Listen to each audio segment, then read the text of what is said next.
Meus irmãos, nossa mensagem nesta manhã está no segundo livro dos Reis, capítulo 18. Peço que você abra sua Bíblia no segundo livro dos Reis, capítulo 18. Nós leremos do versículo 1 até o versículo 12.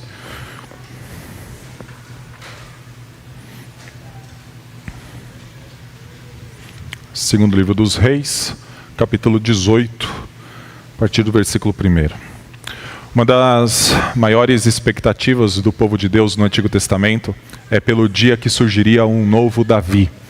Desde o momento em que o Senhor unificou o reino de Israel debaixo da liderança de Davi, que veio a ser pai de Salomão, nós temos um povo nutrindo a esperança pelo dia em que um novo Davi surgiria. Nesse caminho, o reino de Israel passou por uma divisão que se tornou dois reinos, o reino de Israel no norte, o reino de Judá no sul. Ao norte nunca se encontrou um Davi. Sempre os reis foram caracterizados, nesse segundo livro dos reis, como reis que fizeram o mal diante dos olhos do Senhor. Nunca se achou um Davi no reino do norte. No reino do sul, hora ou outra, apareciam reis que faziam coisas retas aos olhos do Senhor. Mas sempre ficou a expectativa pelo dia em que surgiria um novo Davi. E talvez aquele que chegou mais próximo de ser considerado um novo Davi é Ezequias, pelo que está registrado nesses 12 versículos a respeito do reinado deste rei de Judá. Por isso eu convido você a acompanhar a leitura a respeito da vida deste que chegou muito perto de ser um novo Davi.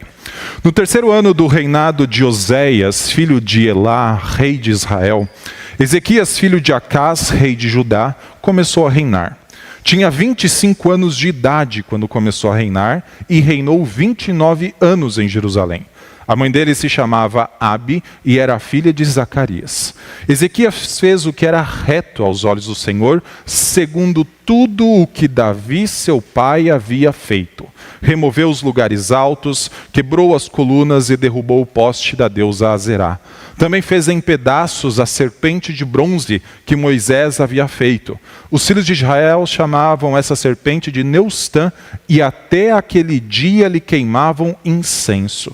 Ezequias confiou no Senhor Deus de Israel, de maneira que não houve ninguém como ele entre todos os reis de Judá, nem antes nem depois dele, porque se apegou ao Senhor, não deixou de segui-lo e guardou os mandamentos que o Senhor ordenou a Moisés. Assim o Senhor estava com ele, e ele teve êxito em todos os seus empreendimentos. Rebelou-se contra o rei da Síria e não o serviu. Derrotou os filisteus até Gaza e o seu território, desde a Torre dos Vigias até a cidade fortificada. No quarto ano do reinado de Ezequias, que era o 7º ano do reinado de Oséias, filho de Elá, rei de Israel, Salmaneser, rei da Síria, atacou a cidade de Samaria e a cercou. Ao fim de 3 anos, a cidade foi conquistada. Sim, no ano 6º do reinado de Ezequias, que era o 9º ano do reinado de Oséias, rei de Israel, Samaria foi conquistada. O rei da Síria levou os israelitas para a Síria e os fez habitar em Ala, junto a Rabor, rio de Gozã e nas cidades dos Medos. Isso aconteceu porque não obedeceram à voz do Senhor, seu Deus, mas quebraram a sua aliança, a saber, tudo o que Moisés, servo do Senhor, havia ordenado. Não o ouviram, nem o fizeram. Vamos orar? Senhor Deus, Tu és a nossa fortaleza, Tu és o nosso refúgio em todo tempo de angústia. E, ó Deus, Tu nos deixaste a Tua palavra para nos lembrar disso, para que o nosso coração, a nossa alma confie em Ti. Fortaleça-se, ó Pai, na confiança de que o Senhor está conosco. Por isso, mais uma vez que somos expostos à Tua palavra, pedimos que o Senhor nutra a nossa fé por meio dela, para que a nossa fé descanse exclusivamente no Senhor. E diante de situações que possam vir a nos atemorizar, a nos angustiar, possamos entender que o nosso refúgio está somente em Ti. Essa é a nossa oração no nome santo de Cristo Jesus. Amém. Meus irmãos, como nós reagimos em momentos que nos trazem medo ou alguma angústia a respeito do futuro?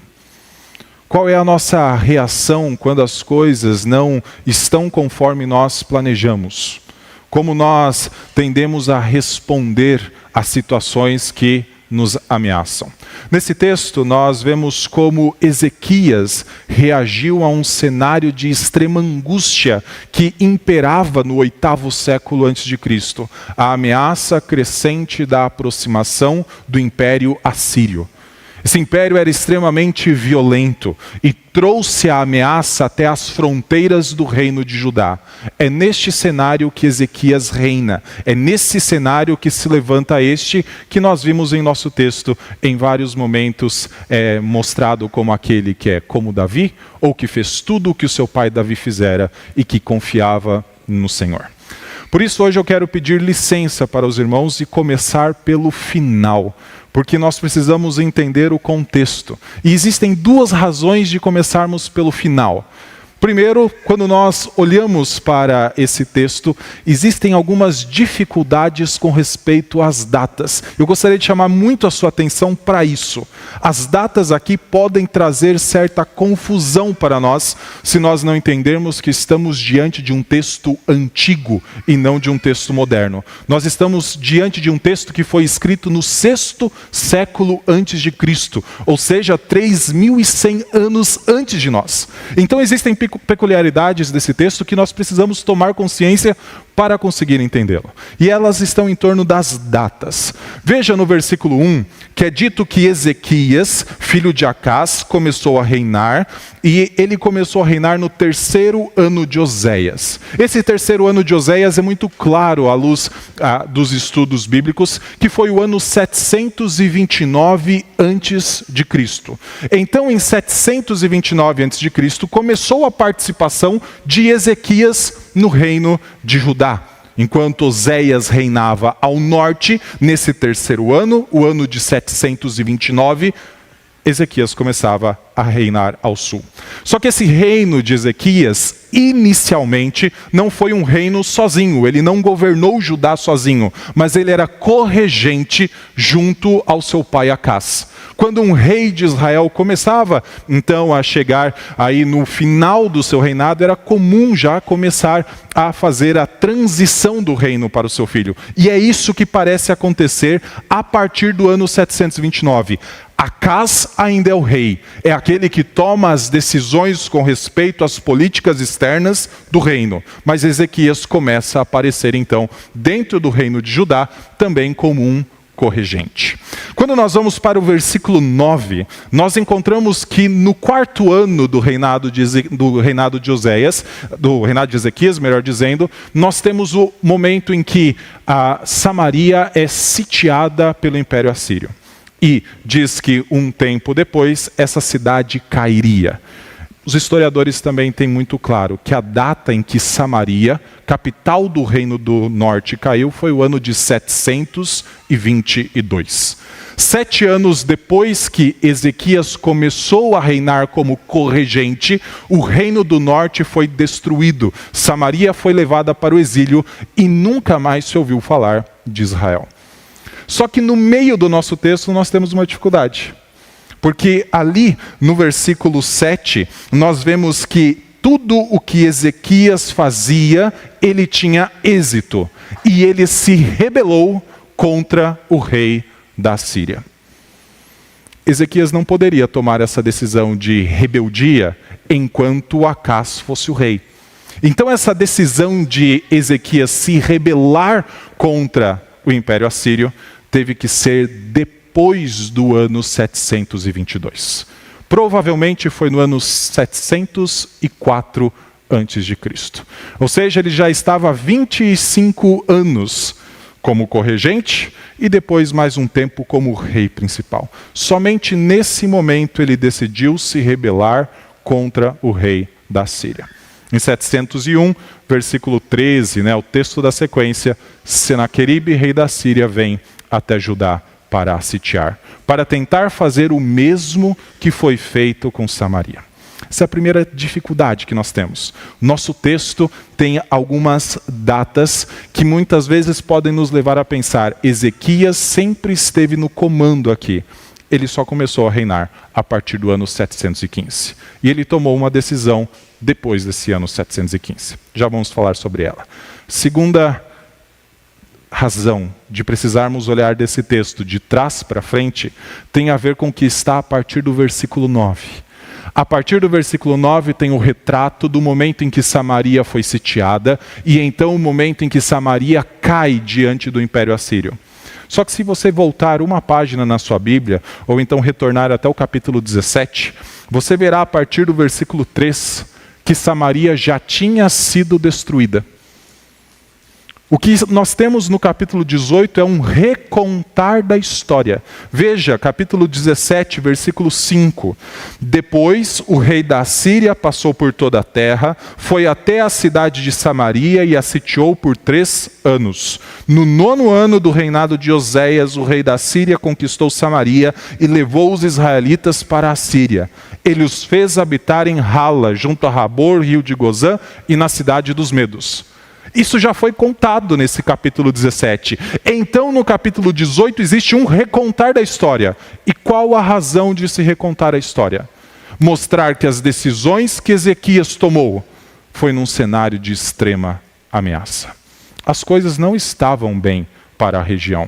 Samaria tinha caído. Samaria tinha ficado 3 anos sitiada, debaixo da ameaça do Império Assírio, e veio a cair. Israel, o reino do norte, desapareceu. E nós temos a razão no final do versículo 12. E Ezequias, então, dentro desse cenário em que a Síria demonstrou todo o seu poder contra o reino do norte, decide se rebelar contra a Síria. Meus irmãos, nós na posição de Ezequias, talvez não faríamos o mesmo. O maior império cercava o reino de Judá. Um império extremamente violento, marcado por saques, marcado por homicídios, e que instituiu uma das maiores estratégias para acabar totalmente com o povo, que era matar alguns em sua terra e levar o restante para fora dela. O reino de Israel desapareceu depois do ano 722. No lugar vieram outros povos, que ficaram então na região norte, e então vieram a constituir aqueles que nós conhecemos no Novo Testamento como os samaritanos, que não eram o povo de Israel. Houve uma mistura. Israel perdeu completamente a sua identidade. É diante desta ameaça que Ezequias toma algumas decisões. E a principal delas tem a ver com a rebelião contra o rei da Síria. Cenário de angústia, um cenário de medo, afinal, um grande império mundial que já tinha dizimado outros povos, estava à porta novamente. E Ezequias então toma algumas decisões. Volte para o capítulo 18. Primeiras decisões que Ezequias toma têm a ver com a adoração de Israel. Ezequias é um novo Davi, porque se preocupa com a adoração verdadeira a Deus. Do versículo 1 até o versículo 4, nós temos então a demonstração de como Ezequias se preocupou antes de tudo com a adoração a Deus. E existem pelo menos 3 razões do porquê Ezequias estava preocupada com a adoração a Deus e então colocando fim à idolatria que tinha em Judá. A primeira delas aparece a partir do versículo 4, que diz que ele removeu os lugares altos, quebrou as colunas e derrubou o poste da deusa Azerá. Antes disso é dito que ninguém tinha feito isso em Israel. Ezequias foi o responsável por uma grande reforma religiosa em Judá, que pôs fim a toda a idolatria que foi importada de outros povos.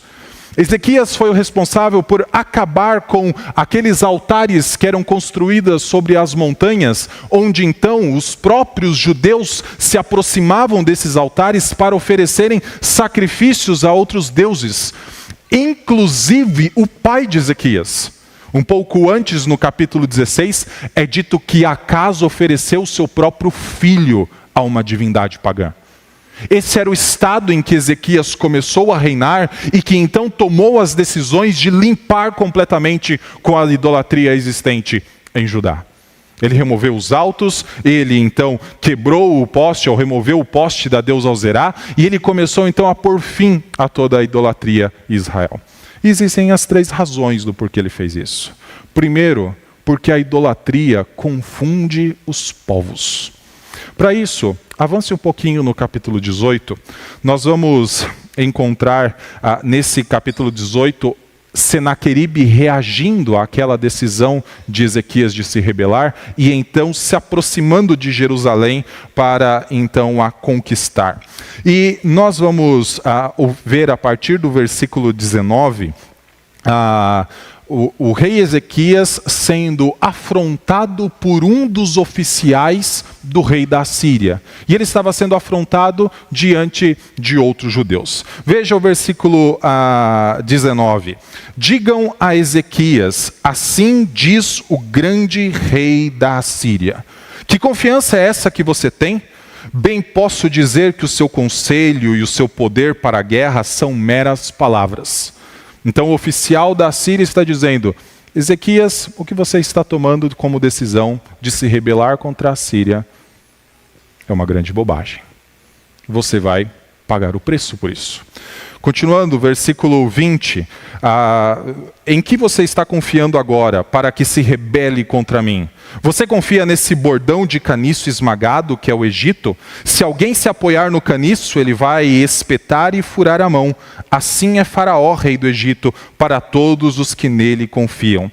Mas vocês me dizem, Rabsaque continua falando, confiamos no Senhor nosso Deus. E então Rabsaque fala assim, eu pergunto, não é esse Senhor Deus aquele cujos lugares altos e altares Ezequias removeu?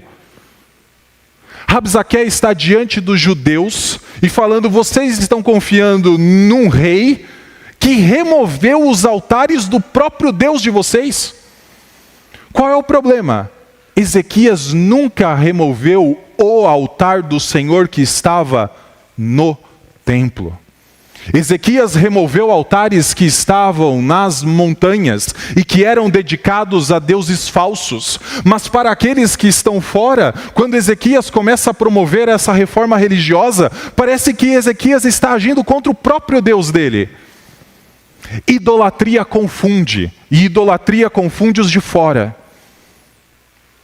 Meus irmãos, quantas vezes nós já não ouvimos alguém, às vezes, infelizmente, falando a respeito de nós mesmos, ou talvez de alguém que nós conhecemos, o seguinte, mas é assim que um cristão age? São essas as escolhas? São essas as decisões de um crente? Não parece diferente dos outros. Rabsaque estava confuso. Como vocês estão confiando num rei que está se rebelando contra o rei da Assíria e que esse rei destruiu altares do próprio Deus dele? Mas Ezequias nunca fez isso. A questão é que Judá vendeu para os povos que estavam fora que essas falsas divindades eram seus deuses verdadeiros. Ezequias teve que colocar um fim nisso. Afinal, Israel foi chamado para ser uma luz às nações. Judá deveria ser uma luz para atrair os povos a Deus. Mas, na verdade, naquela época, Judá, por conta da idolatria que se multiplicava nas montanhas, estava afastando os povos de Deus. Ezequias começou uma reforma religiosa para que os povos voltassem a se aproximar de Deus. Segunda razão do porquê Ezequias está fazendo uma reforma religiosa tem a ver com o versículo 4 novamente, quando é dito que ele fez em pedaços a serpente de bronze que Moisés havia feito. Ezequias teve que colocar um fim à idolatria, porque a idolatria costuma pegar coisas boas e dar um uso mau para elas. A serpente de bronze deveria ser um símbolo daquilo que um dia o Senhor fez no meio do deserto, 600, quase 700 anos antes, sob a liderança de Moisés. Um dia o povo começou a se rebelar contra Moisés e contra o Senhor, e então o Senhor enviou serpentes abrasadoras no meio do deserto. E essas serpentes mordiam então os hebreus que estavam rumando para a terra de Canaã, e aqueles que eram mordidos morriam, porque o Senhor estava colocando um fim naquela geração que ficou 40 anos andando pelo deserto. Mas então o Senhor mandou que Moisés construísse uma serpente de bronze. E todo aquele que fosse mordido pelas serpentes abrasadoras e olhassem para a serpente de bronze seriam curados. Ou seja, o Senhor colocou algo bom no meio de Israel. Passou esse período, Israel entrou na terra de Canaã, deixou o deserto para trás, veio a ser um grande reino, 700 anos se passavam, e o que fizeram com a serpente de bronze? Começaram a adorá-la. Idolatria pega coisas boas que o Senhor nos dá e transforma elas em um mau uso contra o próprio Deus. Quantas vezes o Senhor não nos dá maravilhosas coisas e nós colocamos estas coisas no lugar de Deus? Uma família, um casamento, trabalho, dinheiro, saúde. E nós vivemos para estas coisas que são boas, mas que nunca deveriam ocupar o lugar de Deus. Idolatria deturpa. Ela não apenas confunde os de fora, ela confunde também os de dentro. Ela confunde o nosso coração, a nossa mente. Ela faz com que nos apeguemos a coisas que têm o seu valor, mas que são passageiras. E faz com que muitas vezes nós esqueçamos aquele que é eterno. Ezequias, mesmo com a ameaça da Assíria ao redor, se aproximando cada vez mais, já mostrando o que fez com Samaria, a destruição que promulgou no reino de Israel, entende que antes de lidar com a ameaça externa, precisa lidar com ameaças internas.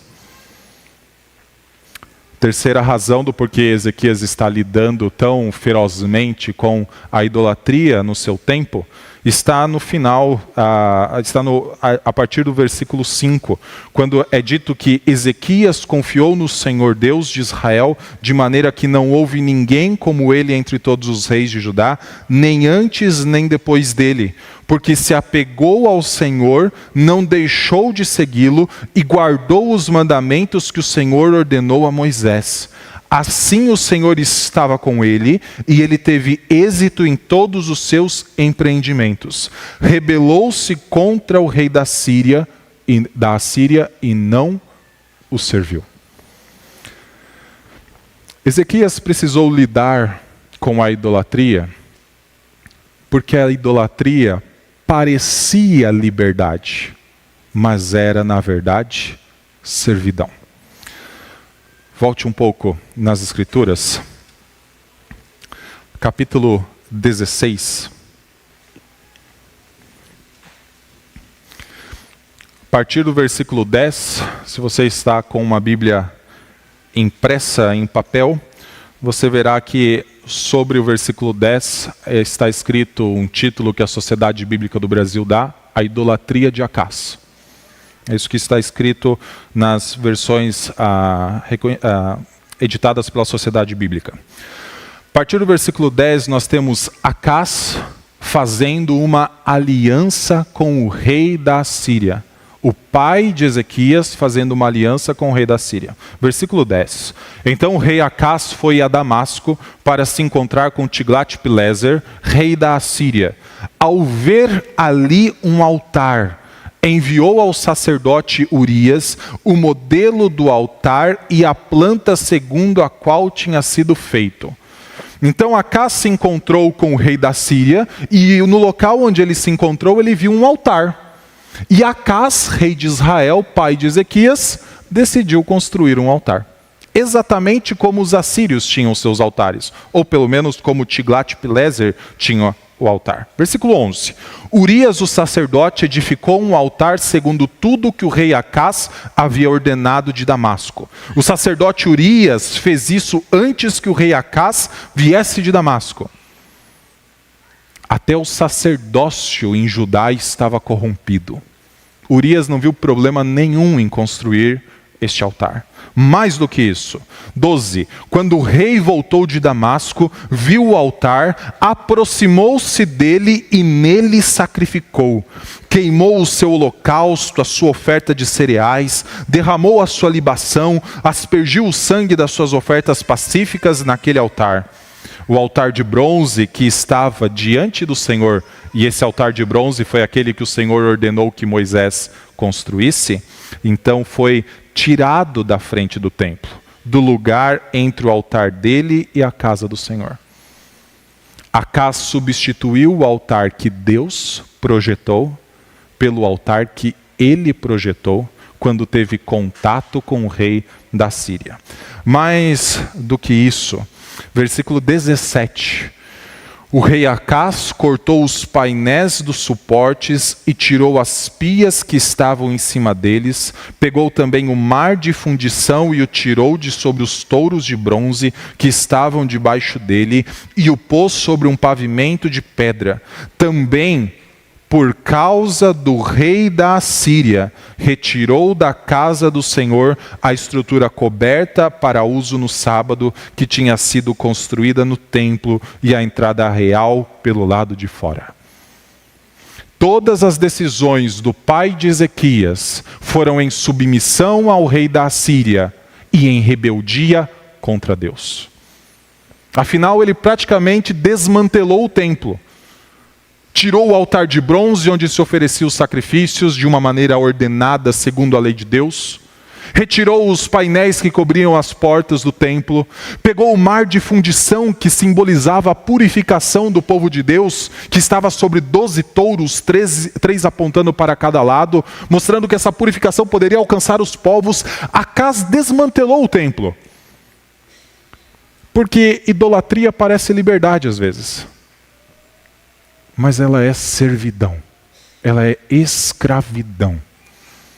Acás estava se colocando debaixo da servidão do rei da Síria. Quando Ezequias então se rebela contra a Síria, primeiro promovendo uma grande reforma religiosa, eliminando a idolatria, Ezequias então está promulgando liberdade. Liberdade do rei da Síria, serviço ao Senhor. Idolatria confunde os que estão fora, idolatria confunde os que estão dentro, idolatria parece liberdade. Afinal, eu posso fazer o que eu quero, eu posso fazer o que me dá na cabeça, posso buscar os prazeres que eu mais amo. Parece uma liberdade, mas é escravidão.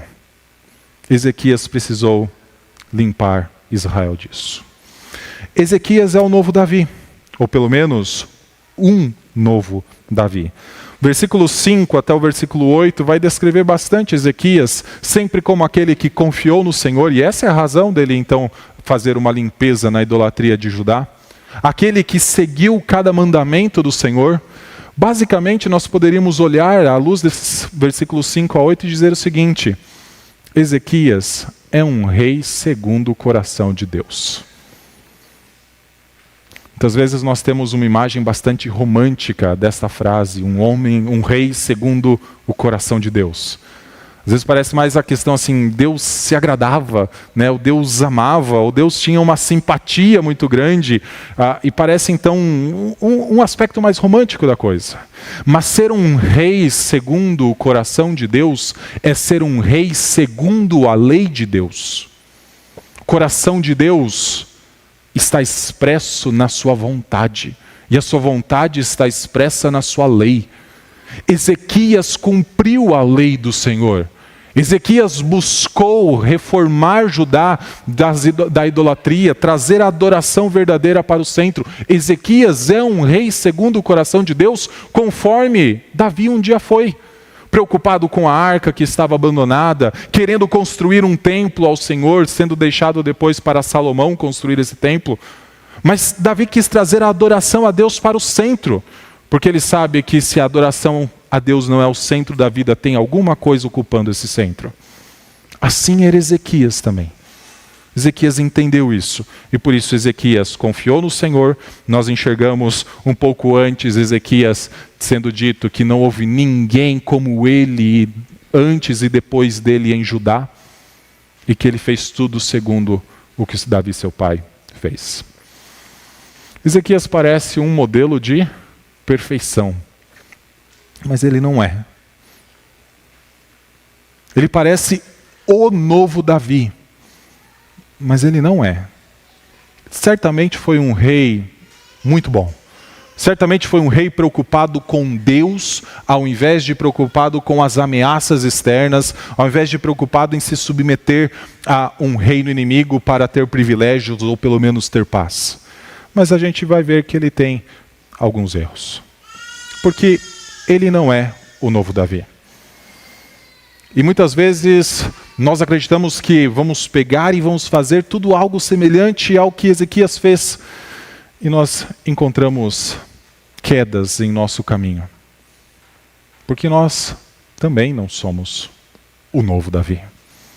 Só existe um que pode ser chamado de o novo Davi, ou o grande Davi, ou aquele que sim trouxe a adoração a Deus para o centro e nunca houve nada que se colocasse nesse lugar. Esse é Jesus Cristo, nosso Senhor. Em meio às trevas, Deus mostrou uma lâmpada para o reino de Judá nesse 8º século. Ezequias, um rei diferente do seu pai Acás, um rei diferente de vários reis de Judá, um rei diferente de todos os reis de Israel. Mas é um brilho apenas, não é a verdadeira lâmpada. Cristo Jesus é aquele que nos trouxe para a verdadeira adoração a Deus.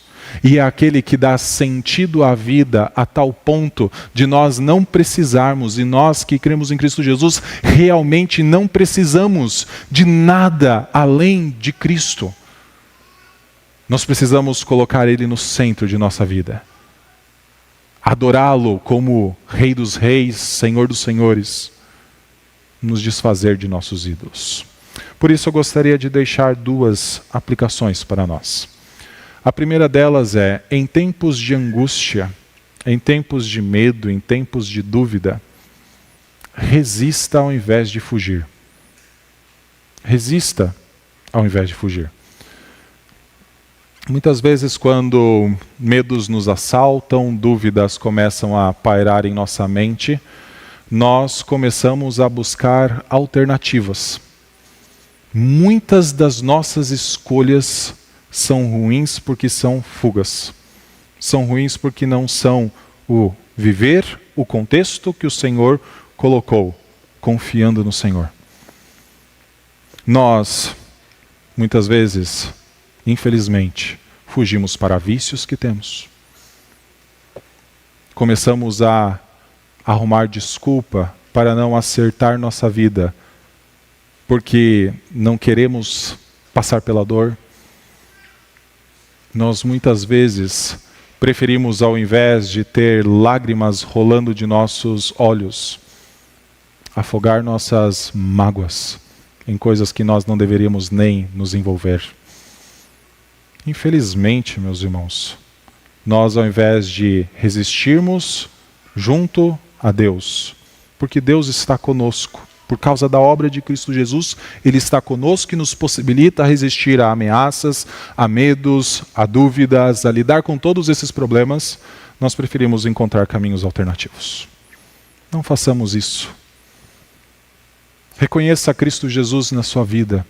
Conheça a salvação que Ele já estendeu a você, já estendeu a nós. E nos apeguemos a esta salvação. Lembremos daquilo que tem valor eterno. Lembremos daquilo que pode moldar e transformar nossa vida e aquele que está conosco em cada uma de nossas lutas. Não fujamos para nossos ídolos.